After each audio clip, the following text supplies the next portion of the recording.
Alhamdulillahi Rabbil Alamin. Wabihi nasta'inu ala umurid dunya waddin. Ashhadu an la ilaha illallah wa ashhadu anna Muhammadan abduhu wa rasuluh. Allahumma salli ala Sayyidina Muhammad wa ala alihi wa sahbihi ajma'in. Amma ba'd. Faqad qala Allah subhanahu wa ta'ala fi kitabil karim. Bismillahirrahmanirrahim. Ya ayyuhalladzina amanu dukhulu fi silmi kaffatan wa la tattabi'u khutuwatis syaitan innahu lakum aduwwum mubin. Wahai orang-orang yang beriman, masuklah engkau ke dalam Islam secara sempurna, bukan Islam gimik-gimik, bukan Islam pil caleg, bukan Islam pilkada. Islamlah secara benar. Dan janganlah engkau ikuti langkah-langkah setan, karena sesungguhnya setan itu musuh yang nyata bagi kalian. Ketika Bapak Ibu mendapat undangan acara ini, setan berusaha menggagalkan agar kita tidak datang. Setan itu paling tidak senang kalau kita dengar ceramah. Kenapa? Bocor rahasianya. Maka dia berusaha menggoda kita di rumah tadi. Nggak usah kau datang, panas, capek. Nggak usah kau datang, baru saja kau dengar khutbah tadi. Nggak usah kau datang. Alhamdulillah, setan yang ada di rumah berhasil kita kalahkan sehingga kita bisa hadir di tempat ini. Apakah setelah duduk di tempat ini setan menyerah? Tidak, dia goda lagi agar kita tidak dengar ceramah. Nggak usah dengar ceramah, nggak usah dengar ceramah. Pegang HP-mu, pegang HP-mu. Jadi Bapak Ibu yang pegang HP kena godaan setan. Bagaimana kau mau dengar ceramah itu sih? Bukan saya kau dengar, HP-mu kau lihat. Sudah dikasih tahu masih juga pegang HP-nya. Bukan lagi kena setan. Bapak sudah jadi setan. Simpan dulu HP-nya Pak, simpan dulu ya. Bu Ibu, halo Ibu. Ada 3 golongan yang makbul doanya, mustajab, cepat sampai. Satu diantaranya pendakwah, musafir yang lagi misi dakwah. Saya diantaranya. Dari Makassar musafir ke sini, doa saya makbul, cepat sampai. Maka saya berdoa, ya Allah, bukakanlah pintu jodoh bagi ibu-ibu, mudah-mudahan suaminya kawin lagi. Khusus yang pegang HP-nya. Kenapa bapak-bapaknya amin? Oh Masya Allah. Bu simpan HP-nya dulu Bu ya. Bisa Ibu?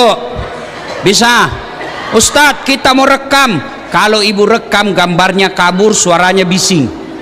Tapi kami mau dengar nanti kalau pulang. Nggak usah cemas. Tuh ada kamera saya bawa dari Makassar. Tuh.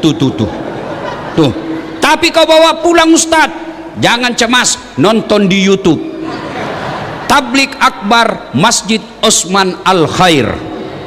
Sudah itu jangan lupa like and share. Kenapa ketawa? Daripada artis kau follow, apa kau dapat kalau artis kau follow? Jelaskan saya Bu, bapak-bapak, apa kau dapat kalau artis kau follow? Hai guys, kita lagi di Jepang. Emang kau diundang? Hai guys, kita lagi makan kepiting. Kau dikirimi? Ayo. Apa bapak dapat? Ini anak-anak muda yang follow artis itu sampai puluhan juta followernya. Apa kau dapat? Habis amalmu.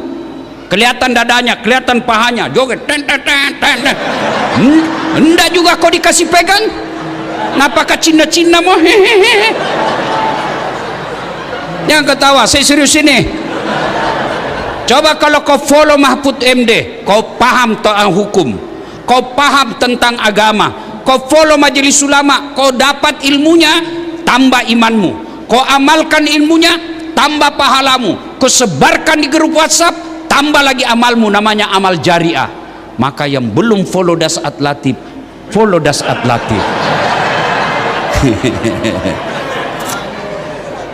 Simpan dulu HP-nya Bu ya.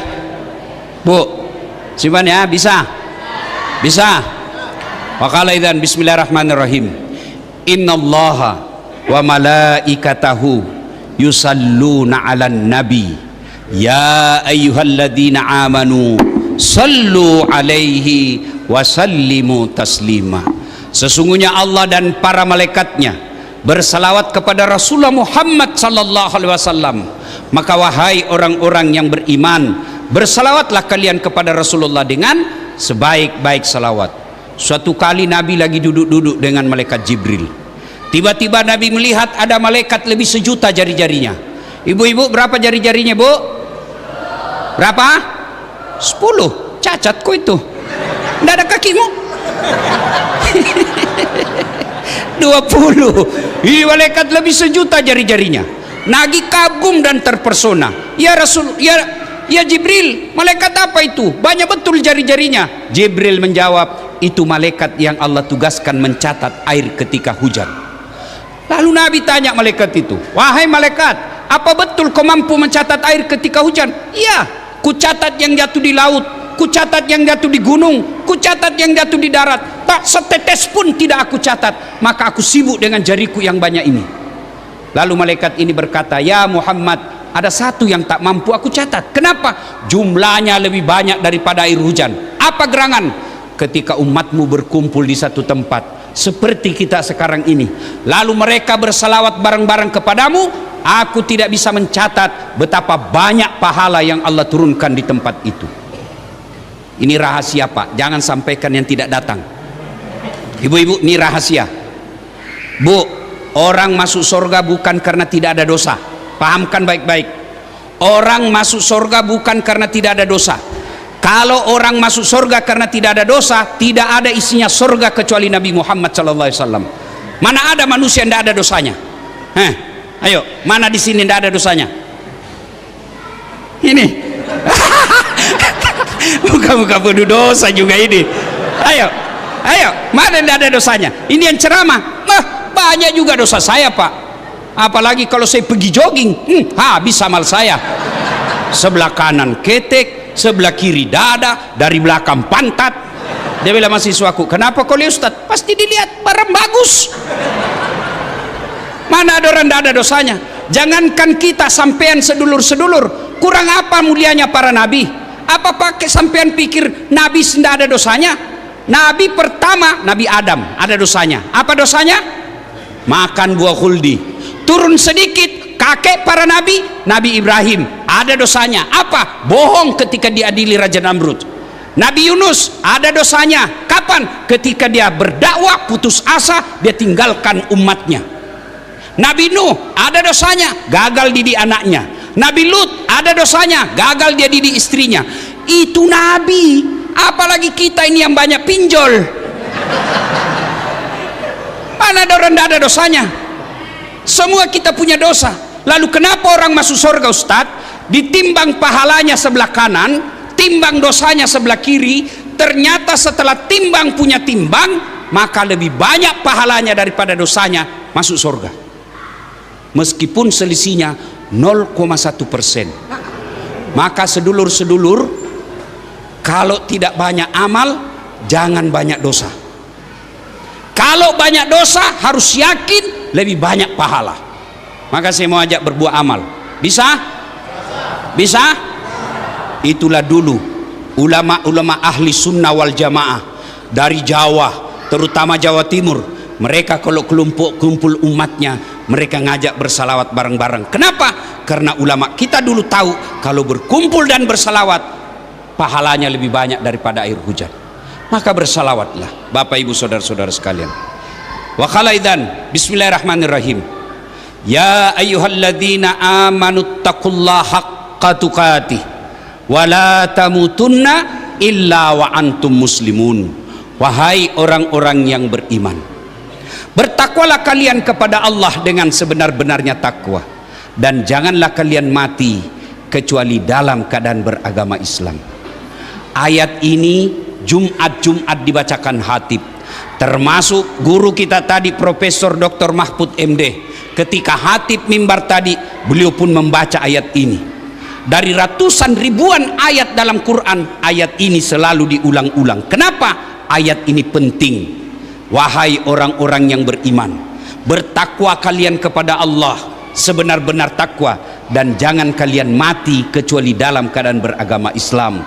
Berarti ayat ini Allah ingin sampaikan, saat kamu ngaku Islam, KTP-mu Islam, belum tentu kau mati dalam keadaan membawamu Islam. Insya Allah tuan-tuan tidak akan mati dalam keadaan berzina, amin. Insya Allah kita tidak akan mati dalam keadaan merampok, amin. Insya Allah kita tidak akan mati dalam keadaan korupsi, amin. Tapi yang bisa membuat kita mati kafir, hubbi aklil haram, suka makan barang haram. Dan salah satu barang haram itu adalah mereka yang menerima serangan fajar ketika pilkada kemarin. Ini semua muka-mukanya ini semua ini. Wah, nah kau semua pelakunya. Nah, maka terpilihlah anggota dewan kita ketika rakyat susah dia joget-joget.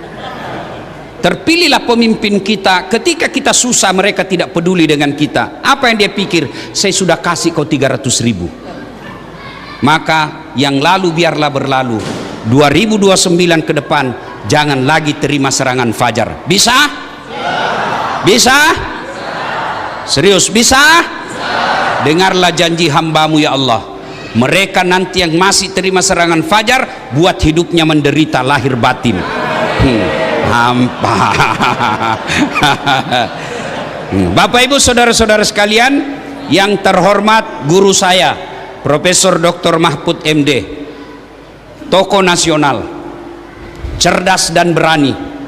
Biar cerdas kalau penakut tidak ada gunanya. Ini beliau cerdas, berani, kurang lebih sama orang Bugis. Beliau orang Madura, cuma sayangnya orang Madura takut sama istrinya. Kalau kami orang Bugis tidak ada takut sama istri, cuma istri kami lebih berani daripada. Yang kita hormati Bapak Bupati Kayong Utara,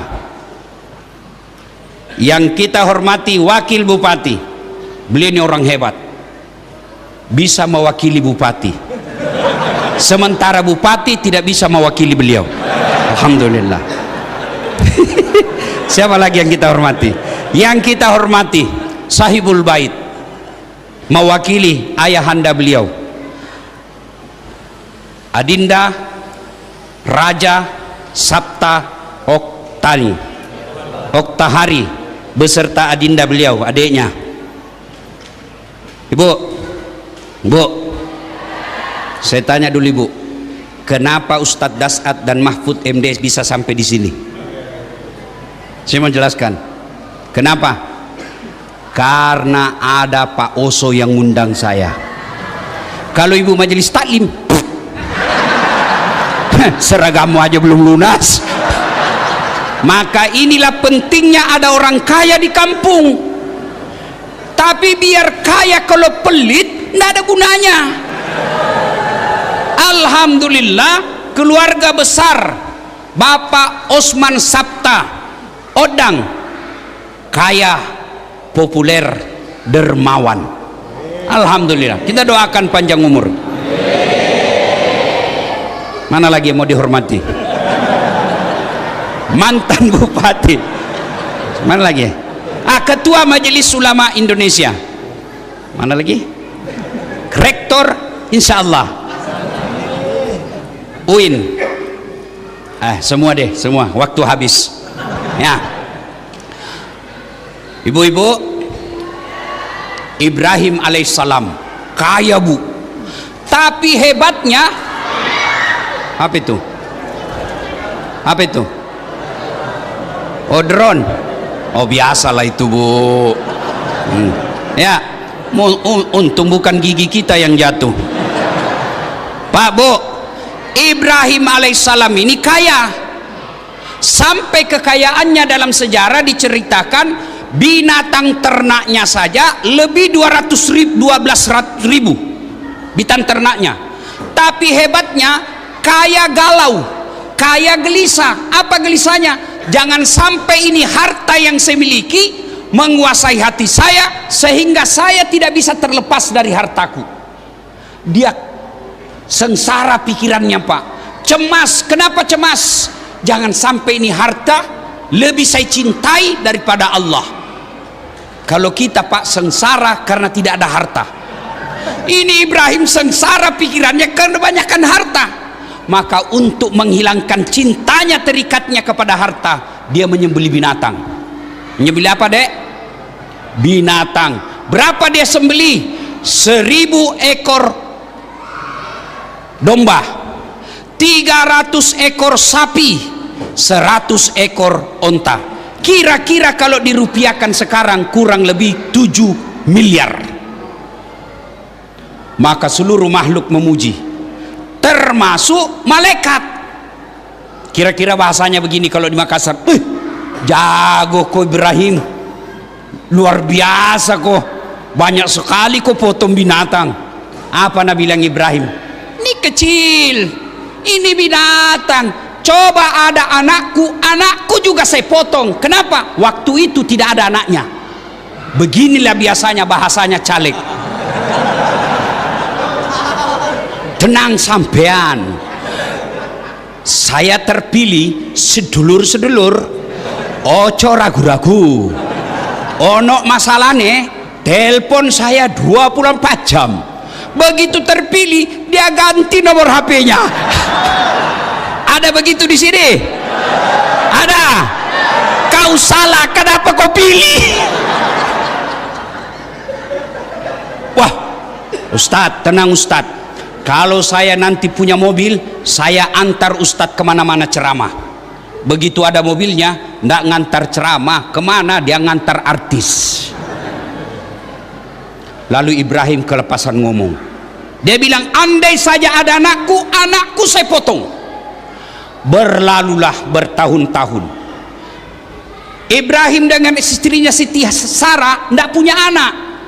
Siti Sarah mengajukan proposal, Bang, abang kan ini nabi, perlu ada penerus pendakwah, abang tidak punya anak nih. Apa kata Ibrahim? Enggak. Jadi bagaimana? Bang, kawin lagi lah bang. Masya Allah.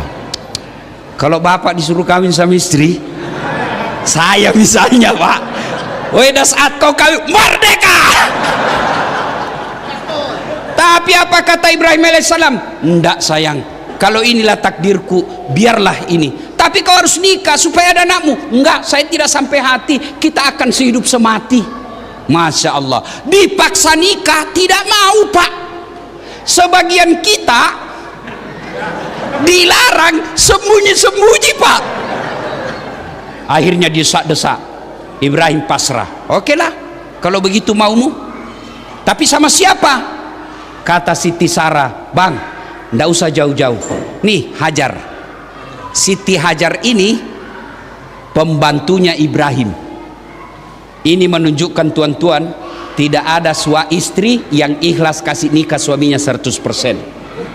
Kalau dia ikhlas 100%, pasti dia bilang, silakan kau cari, silakan ke Plaza Indonesia, kau pilih mana yang kau suka. Enggak. Tapi siapa dikasih? Pembantu. Nikah. Setelah menikah, dengan izin Allah, Ibrahim setelah menikah Siti Hajar, hamil Siti Hajar. Dengan izin Allah, hamil pula Siti Sarah. Kata Siti Sarah, waduh, tahu begini saya tidak izinkan. Maka ibu-ibu, halo ibu, kalau ada di sini sampai sekarang belum punya anak, coba ilmunya Siti Hajar, Siti Sarah, coba ilmunya ya, boleh dicoba, boleh dicoba. Akhirnya setelah punya anak, Siti Hajar, Siti Sarah tidak mau terima. Bang, saya tidak mau lihat itu anakmu si Hajar dengan isi Ismail. Saya tidak mau lihat dia. Kata Ibrahim, bagaimana caranya? Kamu kan yang paksa saya nikah. Saya tidak mau, pokoknya saya tidak mau. Ilmu bapak-bapak nih, dengar Pak, kalau istri sudah bilang pokoknya, jangan ajak ngomong. Sudah hilang itu akal sehatnya Pak. Kalau dia bilang pokoknya, lebih bapak tinggalkan. Tidak masuk akal sudah ini. Ras terkuat di bumi ini Pak. Akhirnya apa? Allah perintahkan, daripada kau gaduh, Ibrahim, tinggalkan Palestina, yang sekarang namanya Palestina, kau jalan saja. Kemana ya Allah? Pokoknya kau jalan. Nanti saya tunjukkan kau sampai di mana. Jalanlah Ibrahim, anaknya Ibrahim dengan Siti Hajar namanya Ismail alaihissalam. Inilah keturunannya orang Islam. Ibrahim alaihissalam dengan istrinya Siti Sarah lahir anaknya namanya Ishak alaihissalam.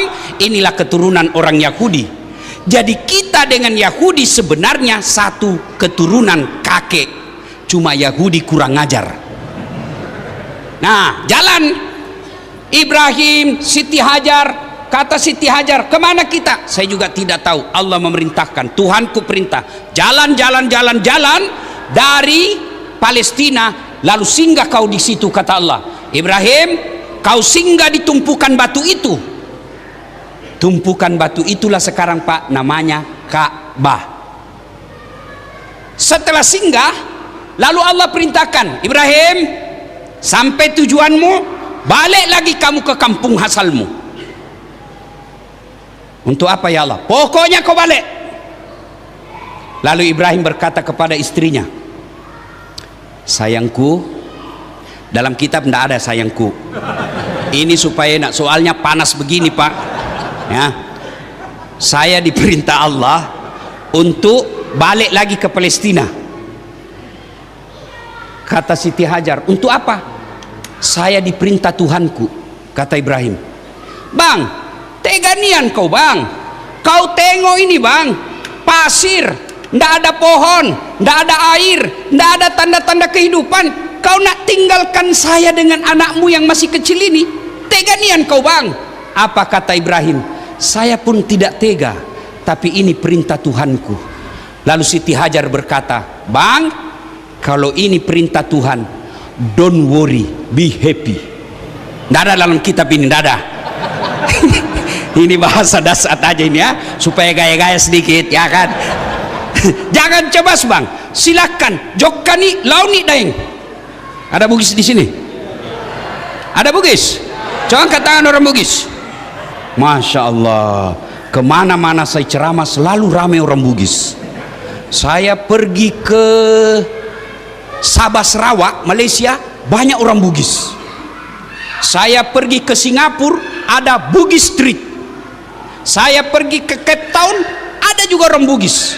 Saya pergi ke Riau, banyak juga orang Bugis. Saya sampai lagi di sini, banyak lagi orang Bugis. Begitu saya masuk penjara, banyak juga orang Bugis.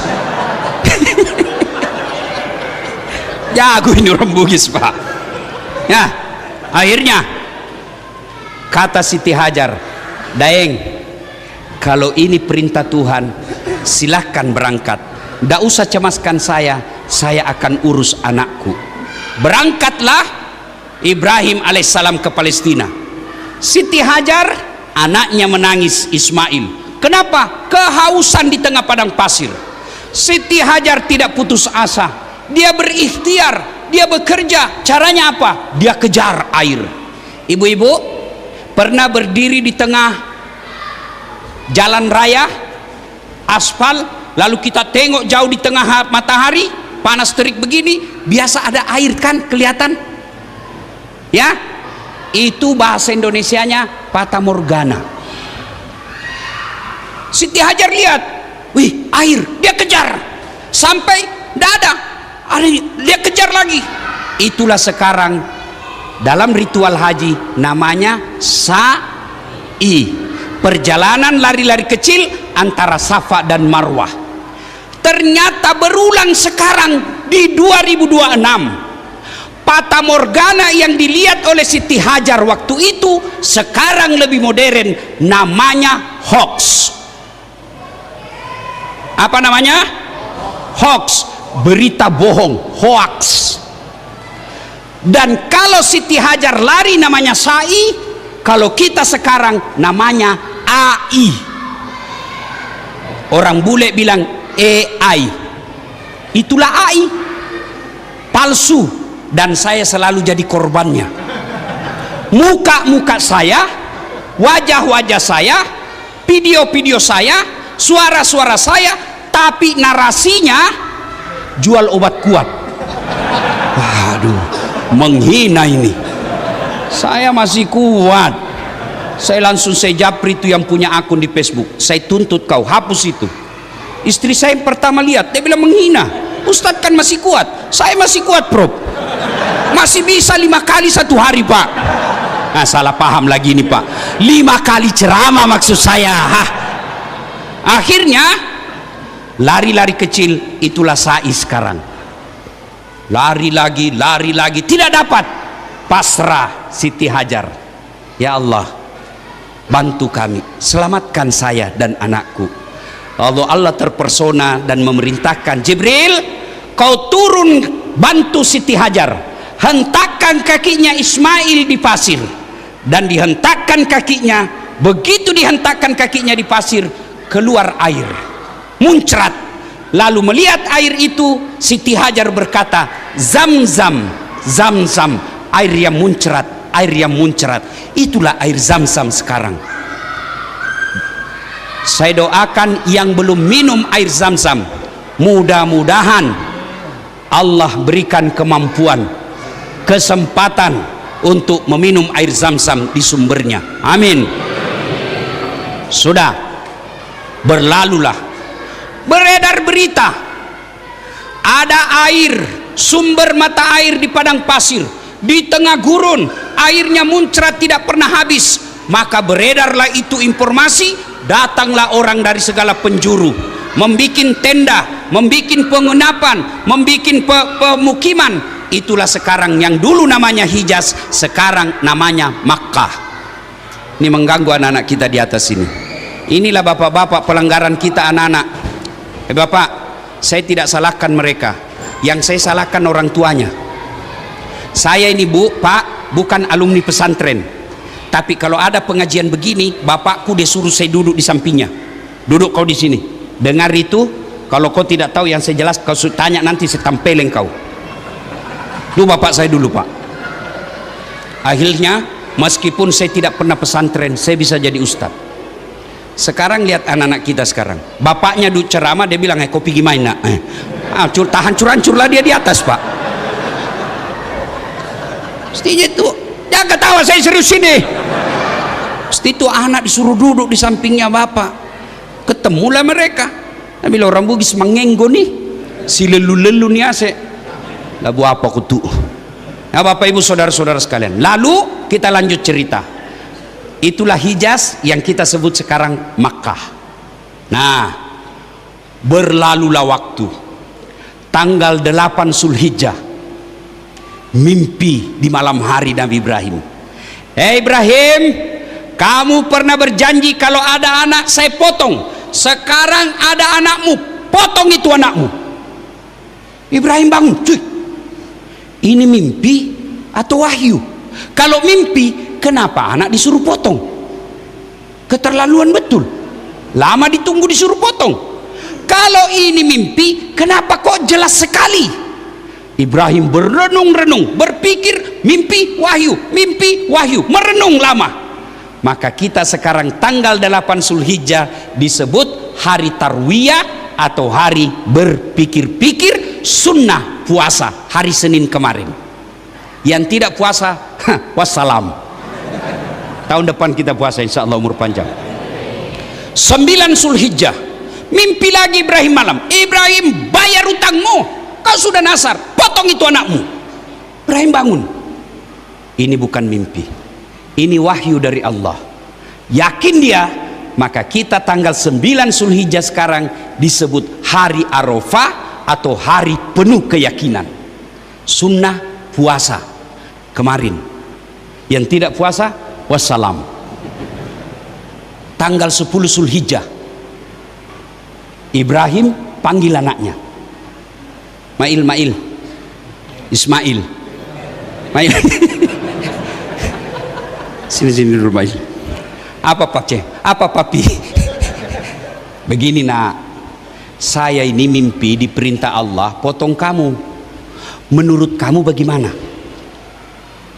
Bapak nanti pulang tanya anaknya bapak yang SMP, SMA, saya disuruh potong kau nak. Apa kira-kira jawaban anak kita? Kenapa saya? Atau ku aja yang sudah tua, sudah mau mati itu dia. Itu anak pintar tapi tidak soleh. Maka Ibrahim mintanya bukan anak pintar. Apa doanya Ibrahim? Allahumma rabbi habli minas salihin. Ya Allah, berikan hamba anak yang soleh, bukan anak yang pintar, anak yang soleh. Bayangkan apa jawaban anaknya. Pak, kalau anak kita suruh potong. Kalau anak 5, Pak, kita punya anak 5, suruh potong, cari yang mana beleng-beleng. Nah ini beleng-beleng, ini potong dia ini. Satu Pak disuruh potong. Ibrahim ajak diskusi anaknya. Apa jawaban anaknya? Pak, kalau ini perintah Allah, jangan cemaskan saya. Kalau ini perintah Allah, jangan ragu, laksanakan. Insya Allah Bapak akan mendapati saya anak yang sabar. Lalu dia kata Ismail, tapi ada permintaan saya Pak sebelum eksekusi. Apa itu? Satu, Bapak tutup matanya. Kenapa? Karena kalau Bapak tengok saya, Bapak tidak tega. Yang kedua, Bapak tolong pakai pisau parang yang paling tajam supaya satu kali tebas saya tidak lama menderita. Ini etika para penyembelih binatang besok. Jangan pakai tumpul Pak, menderita itu binatang. Apalagi kalau Bapak sembelih bebek. Oh salah leher Pak, lari tuh bebek Pak. Jadi cara menyembelih leher bebek itu bukan di sini Pak, tapi di paling ujung.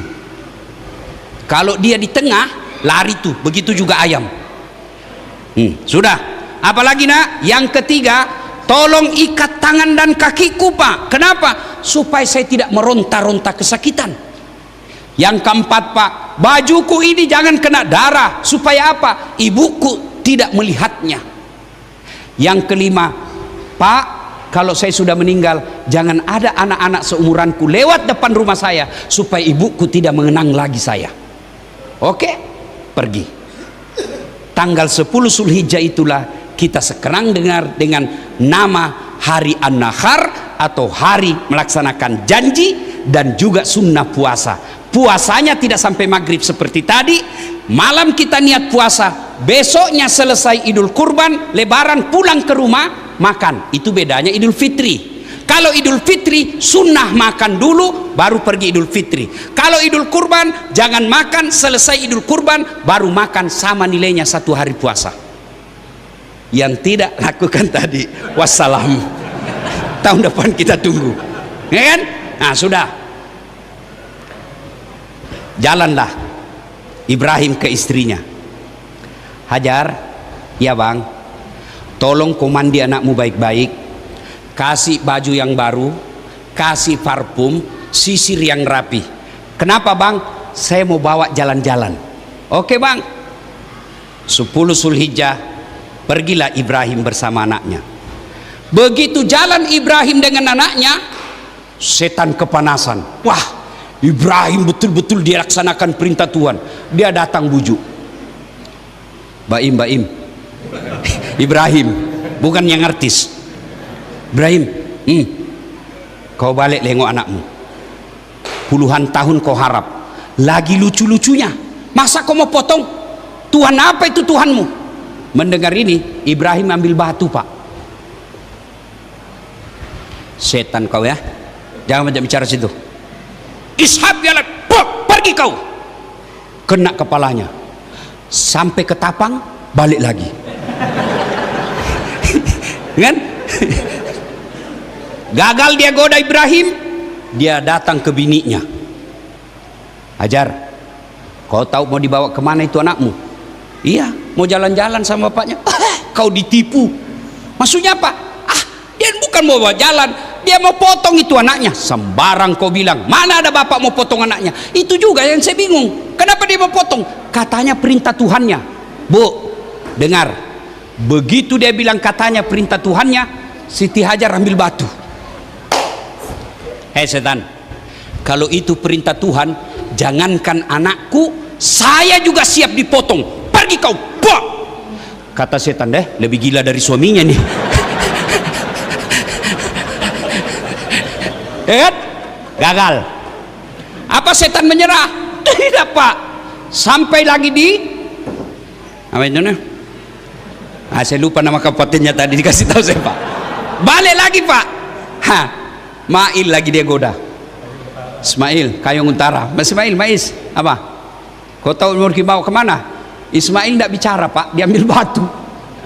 Jangan banyak bicara satu. Pak, kena matanya sebelah kanan.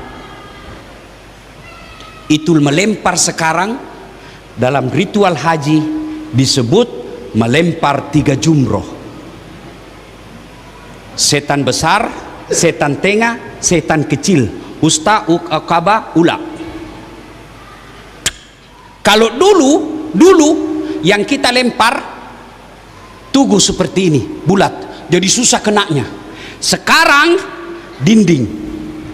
Jadi adik-adik yang belajar sunnah, yang selalu mengatakan bid'ah tidak ada pada zaman Nabi, maka dinding melempar jumroh itu bid'ah. Kenapa? Tidak ada pada zaman Nabi. Itu bid'ah, itu tidak ada pada zaman Nabi. Dan kalian yang selalu bilang tidak ada pada zaman Nabi, kalau ustadzmu khutbah pakai bahasa Indonesia, bid'ah.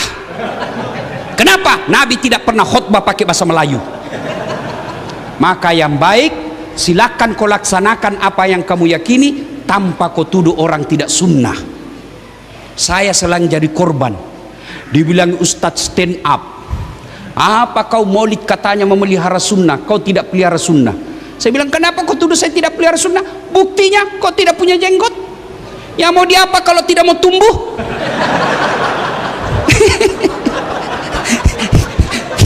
Gara-gara jenggot dia bilang saya tidak sunnah.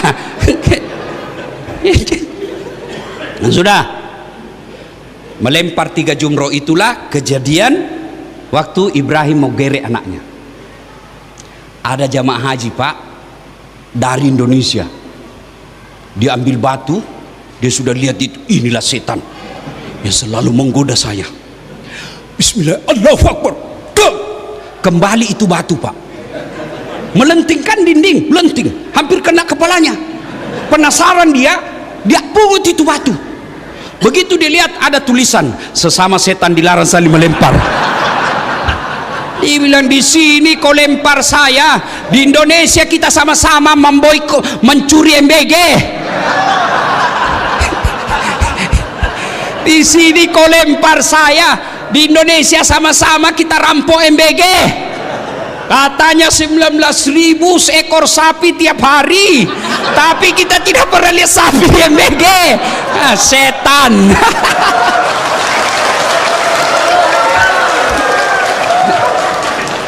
Ya, di sini kau lempar saya, di proyek jembatan sama-sama kita tilap main selisih. Lain kali kita cerita itu. Nanti saya lagi dibilang antek-antek asing. Oh, saudara-saudara sekalian, ya sudah. Lempar 3 jumroh, selesai. Bawalah anaknya. Sampailah dia di satu tempat yang konon kabarnya itu kalau bapak pergi umroh kan biasa dibawa siara luar. Itu ketika selesai kita dari Mina, dari Arafah, Musdalifah, kita menuju Mina, biasanya mutawif kita di bus, ibu bapak jamaah sebelah kiri. Ada di situ pos-pos dekat Istana Raja, disitulah dibaringkan Ismail. Lalu dibaringkanlah Ismail. Tutup mata, ikat. Sudah itu, lalu Ibrahim gerek lehernya. Bismillahirrahmanirrahim. La ilaha illallah. Potong. Enggak mempan Pak. Enggak mempan. Kata Ismail, bapak main-main sih. Enggak, sudah serius saya ini nak. Main-main kapan? Enggak keras. Enggak ku keras ini. Itu enggak mempan. Ibrahim bilang kali, mungkin pisaunya tumpul. Dia hantamkan itu parangnya ke batu, baru 1 kali pecah. Ulang lagi. Begitu dia mau ulang kedua kalinya, Ismail bilang begini, Pak, tunggu dulu. Apa nak? Tolong buka ikatan tanganku. Tolong buka kakiku. Kenapa? Karena kalau saya diikat, nanti Allah menuduh saya tidak ikhlas. Saya terpaksa. Tolong buka. Malaikat semua terpesona. Terharu malaikat lihat Ismail. Lalu malaikat membesarkan Allah. Allahu Akbar. Allahu Akbar. Allahu Akbar. mendengar ini disambut oleh Ibrahim, la ilaha illallah huwallahu akbar. Dan itu pun Ismail menjawabnya, menyebutnya Allahu akbar walillahil hamd. Itulah kalimat kalau kita takbiran, Allahu akbar, Allahu akbar, Allahu akbar. Terpesonanya malaikat di langit. La ilaha illallah wallahu akbar. Ibrahim alaihissalam, Allahu akbar walillahil hamd. Ismail. Lalu Allah perintahkan, wahai malaikat, kau tengok ini makhlukku yang pernah kau protes ketika dia akan menjadi pemimpin di dunia, kau anggap dia akan membawa kerusakan. Kau lihat itu Ibrahim, anaknya yang lama ditunggu, kecintaannya, saya perintah potong, dia mau potong anaknya demi ketaatannya kepada Tuhannya. Nih hebat ini makhlukku.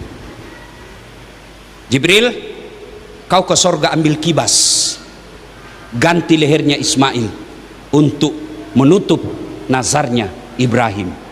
Gantilah. Untung Pak, lehernya Ismail diganti leher kibas. Kalau tidak, bisa jadi kita tidak ada di sini. Bayangkan kalau Pak Oso diperintah Allah, potong anakmu satu, dicarilah di mana di sini. Iya kan? Alhamdulillah. Maka jangan pelit. Maka jangan pelit Pak. Pujilah Allah. Sampai di situ, itulah sejarahnya kurban. Ini untuk pengetahuan. Apa realisasinya dalam hidup? Satu, jangan pernah pelit untuk Allah. Tadi Prof Mahfud bacakan di penutupnya, inna a'tainakal kausar. Terjemahan bebasnya, banyak nikmat saya kasih kau dah saat. Hambaku, banyak nikmat saya kasih kamu. Nih, tahu ini? Anak-anak, ini iPhone 17 2 tera. Kalah HP-nya, kalah. Apa ini mahal? Apa ini mahal? Bukan. Apa yang mahal? Telinga. Biar ada inimu, kalau kau tuli, halo hey.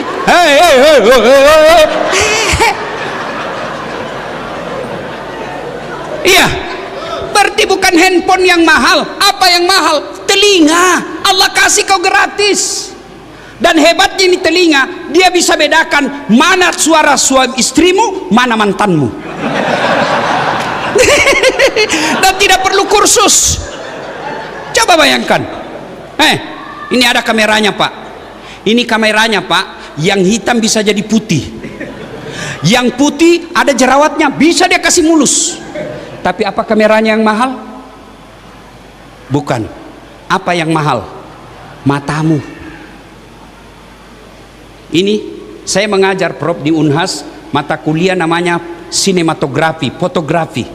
Itu kamera begitu, itu lebih 100 juta harganya. Tapi biar Bapak punya uang beli kamera, ndak ada ilmumu, ndak bisa kau pakai. Photostat setengah badan. Begitu jadi setengah badan, perut ke bawah. Iya. Mesti berapa harganya? Ditahu ilmunya. Itu harus ditahu berapa megapiksel kekuatan cahayanya, berapa dia punya lensa, namanya zoom out zoom in, difokus diputar-putar. Tapi bukan itu yang mahal. Mata. Ini mata Pak, autofokus. Begitu Bapak buka, langsung fokus. Bayangkan kalau harus diputar dulu. Tentara mau tabrak, tunggu dulu, fokus. Iya toh. Dan hebatnya lagi di mata Pak Okta, dia bisa bedakan mana istri, mana sekretaris. Mana istri, mana tetangga. Bayangkan kalau tidak bisa kau bedakan, tak tukar-tukar istrimu. Kenapa lain-lain rasanya ini malam? Ternyata Satpol PP. Iya toh. Adek-dek, hei, dek, tahu Ronaldo? Di Saudi gajinya 1 bulan 400 miliar. Kumpul seluruh gaji PNS di sini, ndak cukup itu pak. Apa dia hebat? Bukan, karena Allah kasih kaki yang bisa bengkok. Biar hebat tekniknya, ilmunya, kalau ndak bisa bengkok kakinya, mana bisa main bola?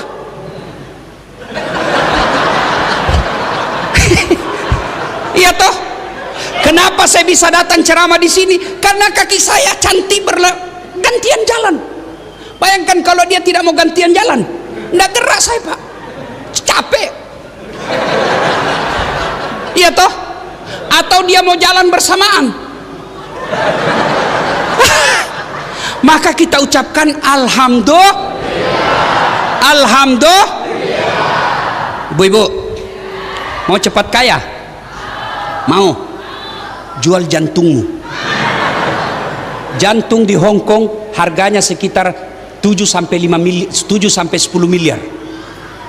Allah kasih gratis. Ginjal kalau dijual 2 sampai 3 miliar, 2 di dalamnya 6 miliar. Bayangkan, ada lagi nikmat, Prof, namanya nikmat gigi. Pak, Bapak pernah bayangkan itu bagaimana seandainya nih gigi tumbuh dan panjang seperti rambut? Pernah bayangkan? Gondrong sudah rambutmu ini baik. Saya yakin Pak Bupati dia akan terpilih kalau sudah gondrong mulutnya. Allahu Akbar. Maka kita selalu ucapkan alhamdulillah. Bu, biar dia kaya, terkenal, sehat, tapi tidak ada iman, tidak ada guna. Mau saya kasih contoh? Fir'aun terkenal sampai sekarang, kekayaannya masih dicari sampai sekarang di Mesir. Gagah, raja, tapi tidak punya iman. Allah hinakan Fir'aun. Mana buktinya? Sampai sekarang tidak ada satupun orang sini, apa namanya, Kayong, Sukadana, tidak ada satupun mau kasih nama anaknya Fir'aun. Oh Fir'aun ya, terkenal, banyak duitnya, populer, raja, tapi tidak ada. Apa sampai di situ kutukan Allah? Tidak. Allah hinakan Fir'aun. Bukan cuma di situ pak, diharamkan masuk surga.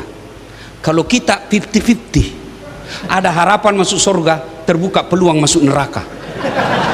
Fir'aun pasti masuk neraka. Sebaliknya ada manusia hina di pandangan manusia, namanya budak. Budak itu beda pembantu, pembantu digaji, budak tidak ada gajinya. Namanya Masita, tukang sisirnya anaknya Fir'aun, tapi purna iman. Allah muliakan. Ketika Nabi Isra Mi'raj, terpesona Nabi. Jibril, bau apa ini? Harum betul. Tidak pernah aku dapat harum seperti ini. Siapa dia Jibril? Arwah para nabi, para rasul, malaikat? Bukan. Siapa? Masita dan keluarganya. Dan hebatnya Allah muliakan Masita. Berapa banyak perempuan yang namanya Masita. Maka iman yang penting. Dan ciri-ciri orang beriman, dia berkurban. Saya tidak mampu. Dengar kata guru kita tadi, Prof Mahfud MD. Nabi katakan, siapa yang sudah mampu dan tidak berkorban, jangan kau dekati masjid kami. Saya tidak mampu. Oke, mari saya hitung. Yang tidak mampu, berapa satu gelas kopi di warkop? Berapa? Hah? 15.000. Kue 2 5.000, 20.000, ya kan? Rokok satu bungkus 30.000. Sudah berapa? 50. Kuota bulananmu? Jangan ketawa, saya serius ini. Kali 1 tahun tidak mungkin kau tidak bisa beli kambing. Maka hati-hati saudaraku.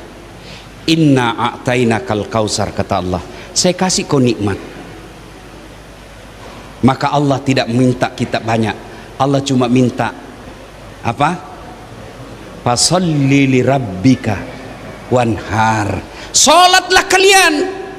Kalau kau sholat, saya kasih kau apa yang kamu mau. Contoh, saya akrab dengan Pak Oso.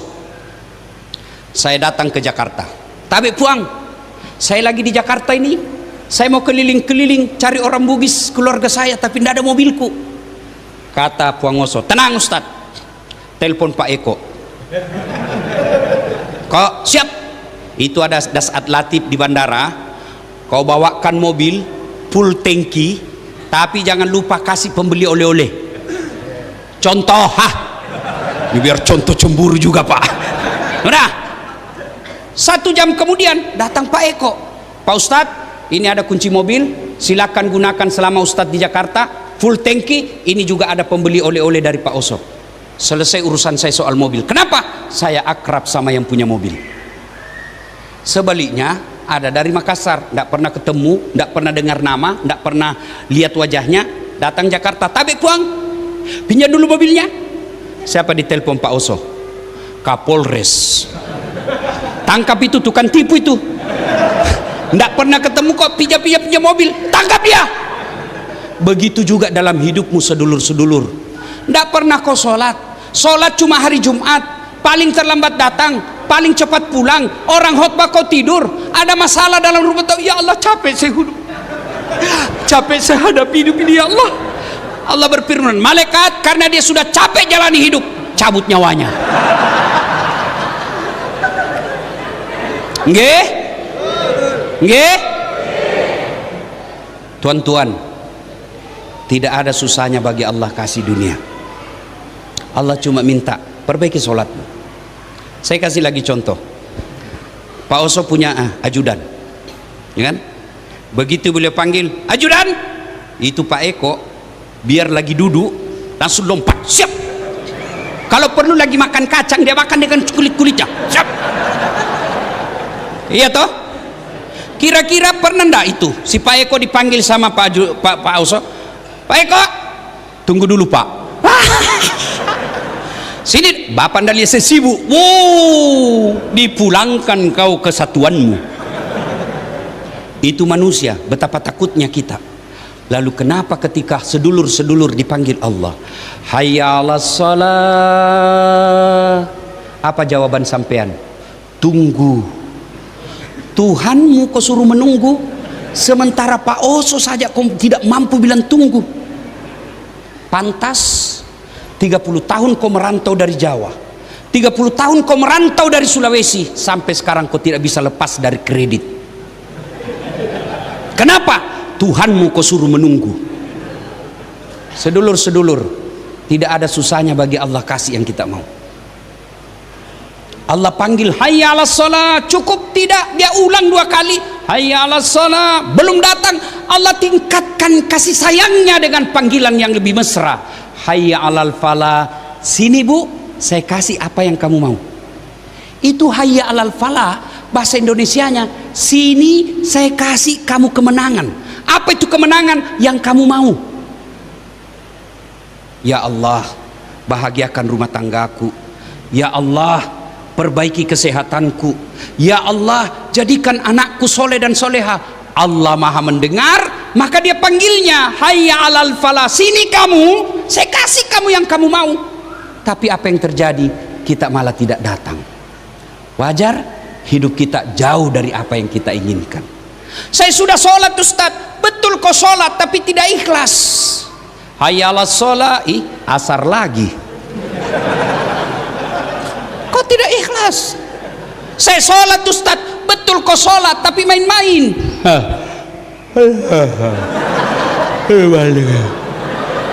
Ya kana budu ya. Ihdinas siratal mustaqim. Siapa ajar kau sholat makoti polo? Bapak ketawa karena bapak membayangkan diri sendiri kan? Sholatnya bukan ingat Allah, apa dia ingat uang? Allahu Akbar. Tadi duit saya 200.000, beli pulsa 100.000. Mana yang 100 ya? Allahu Akbar. Di mana saya simpannya? Karena dia sendiri Pak, dia periksa sendiri kantongnya. Allah. Begitu assalamualaikum, oh di bawah sadel.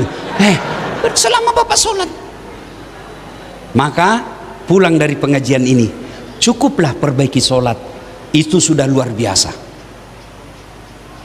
Yang kedua, kata Allah, setelah kau perbaiki sholat, berkurbanlah. Saya yakin sedulur-sedulur sudah kurban, tapi bukan ini yang penting. Sapi bukan itu yang penting. Ada yang tanya saya di medsos, Ustadz, ini ada pemerintah bagi-bagi sapi pakai APBN. Bagaimana pandangan Ustadz? Masih jadi lebih bau, masih jauh lebih baik yang 100 miliar itu bagi-bagi sapi daripada diambil para koruptor dan oligarki. Kita hargai niat baiknya. Soal amalnya biar Allah yang tahu.